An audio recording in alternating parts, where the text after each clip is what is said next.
আসসালামু আলাইকুম বন্ধুরা। আজকে তোমাদেরকে দেখাবো জিমেল অথবা গুগল ড্রাইভে কিভাবে ছবি রাখবে। তো বন্ধুরা, আমাদের ফোনের যত ছবি আছে আমরা চাইলে সব ছবি কিন্তু জিমেলে রাখতে পারবো অথবা গুগল ড্রাইভে।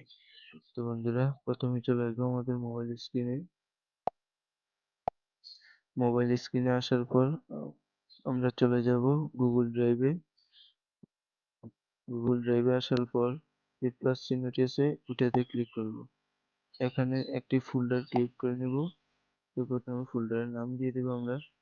যেমন আমি একটি নাম দিয়ে দিতেছি, ফোল্ডারের নাম দিয়ে দিলাম যেমন পিকচার।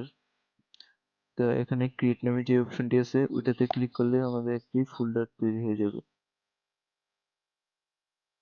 তো আমরা যদি আমাদের এখন ফোল্ডারে চলে আসি, এখন বন্ধুরা প্লাসের যে চিহ্নটি আছে ওইটাতে ক্লিক করব।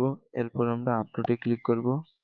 তো এখন বন্ধুরা আমাদের গ্যালারিতে যত ছবি আছে সবগুলো কিন্তু এখানে শো করবে।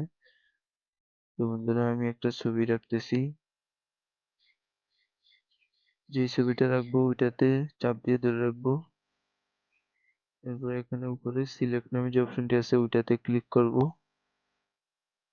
দেখুন বন্ধুরা, আমাদের ছবিটি কিন্তু এখানে চলে আসছে। তো বন্ধুরা, এখানে একটু নেটের প্রবলেম, এখানে একটু দেরি হইতেছে। দেখুন বন্ধুরা, একটি ছবি চলে আসছে। আপনার ফোনের যত ছবি আছে সকল ছবি কিন্তু আপনি জিমেলে রাখতে পারবেন। বন্ধুরা, দ্বিতীয় ছবিটিও চলে আসছে। তো বন্ধুরা, আজকের ভিডিওটি এতটুকুই। আশা করি ভিডিওটি আপনাদের কাছে অনেক ভালো লাগবে।